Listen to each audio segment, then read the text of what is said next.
আপনি জীবনে অনেক চমৎকার গ্রাম দেখেছেন, বাট আজ আমি যেই গ্রাম দেখাবো এটার মতন চমৎকার গ্রাম আপনি দেখ।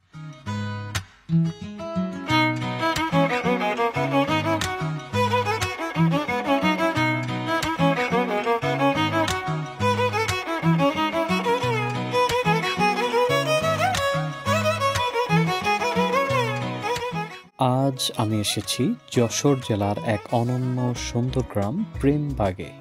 প্রকৃতির অপার সৌন্দর্যে ঘেরা এই গ্রাম যেন এক শান্তির নীড়।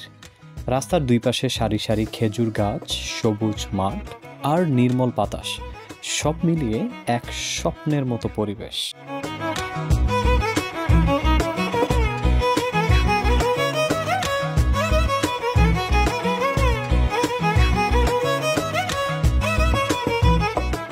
প্রেমবাগের অন্যতম আকর্ষণ হলো এখানকার খেজুর গাছ আর সেই গাছ থেকে সংগ্রহ করা খাঁটি খেজুরের রস। শীতের সকালে গ্রামের মানুষজন মাটির হাঁড়িতে জমে থাকা এই মিষ্ট রস উপভোগ করে, যা তাদের দৈনন্দিন জীবনের এক আনন্দদায়ক অংশ।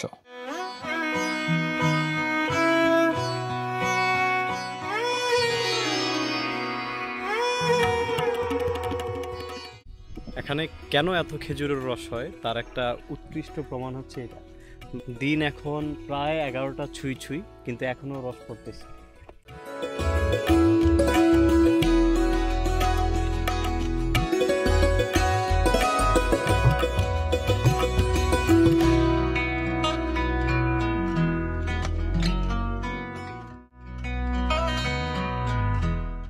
যশোরে আসছি, খেজুরের রস খাবো না তা কি হয়?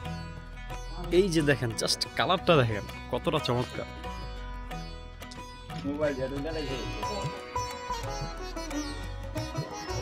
জীবনে অনেক রস খেয়েছি, বাট এইটার মতন ফ্লেভারফুল রস কোথাও খাইনি। সুবহানাল্লাহ, সুবহানাল্লাহি ওয়া বিহামদিহি। এটা এক্সপ্লেন করার মতন আমার ভাষা নাই।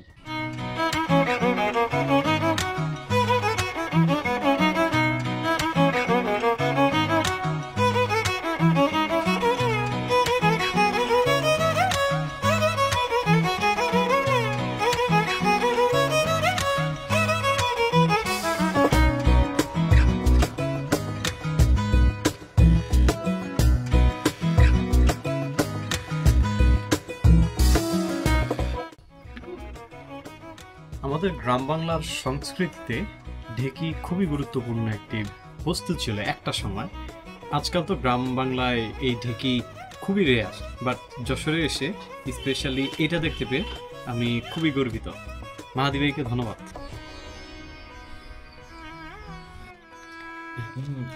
এটা পাবেন কই? উপরে নারিকেলের লেয়ার, এখানে পিঠা, চালের গুঁড়ার পিঠা, পাশে দুধ ও খেজুরের রস। আল্লাহু আকবার, very very very wonderful combination. Delicious. Yes, very delicious, and this combination is very great.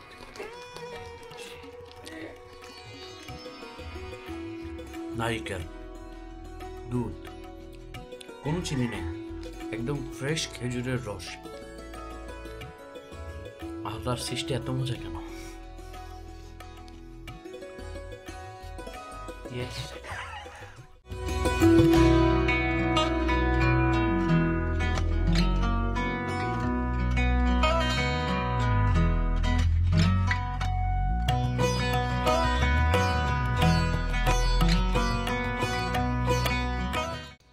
ভেবেছিলাম নানার বাড়িতে এসে কচি কচি ডাব খাবো, কিন্তু ডাবের অবস্থা দেখে আমি হতাশ।